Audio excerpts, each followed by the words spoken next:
At least 9% of us watching this video has lost to rank 5v5 before. What was that reason? Most of the time things are going great, right? Like in baseball, you're hitting great balls and bam, it's your turn to pitch. And you throw. A large majority of the questions I've been asked deal with people and throwing games. Anything from how do I stop it to how do I avoid it altogether. Therefore, I've come up with 4 things to keep in mind when playing League. Number 1, your mindset. We've all gotten cocky before, and it feels great when you're 5-1 or 5-0. You think you're on top of the world, except you're most vulnerable. The reason is that a quick buck or a thrill makes you greedy, and you think that you're powerful enough to handle more than you can, so you perceive yourself as better and stronger when you really aren't. Believe it or not, a 2-5 jacks can actually 1v1 a 7-2 Yasuo. So what makes you think that you can just beat 2 or 3 people? You shouldn't. You won't be able to win. You're just being greedy. Take a step back and understand that you can't win the game alone. Once you're dead, they can just stomp over the last 4 members. Number 2, communication. Okay. Teammates are hard to talk to, but it's extremely vital that you are. Every time I have a plan like to split push, I'm going to verbalize it. If I see someone running up to my teammates, I say something.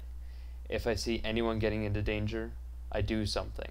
I let them know how to frontline and how to backline and who to focus. It is difficult to talk to the team, I understand that, but effectively communicating is what's going to win you the game. Think about it. If your enemies are talking and you're quiet, they're going to destroy you. Number 3, don't go for risky objectives. If you're in the lead and you're beating out the other team every fight, why would you Baron? I can think of a couple reasons not to. The enemy could steal it, you could get caught at it and lose, you could push a tower. So there's so many reasons to do other things than Baron. Don't be crazy and don't do it when you don't have to. And lastly, vision. It's been drilled into our heads at least 1,000 times. Wards, wards, wards. Support ward, jungle ward, mid ward. If you would have ward, you wouldn't have died. Ward, ward, ward. Okay, it gets annoying. However, vision is so critical that without it, you'll lose. It is your way to communicate with your fingers.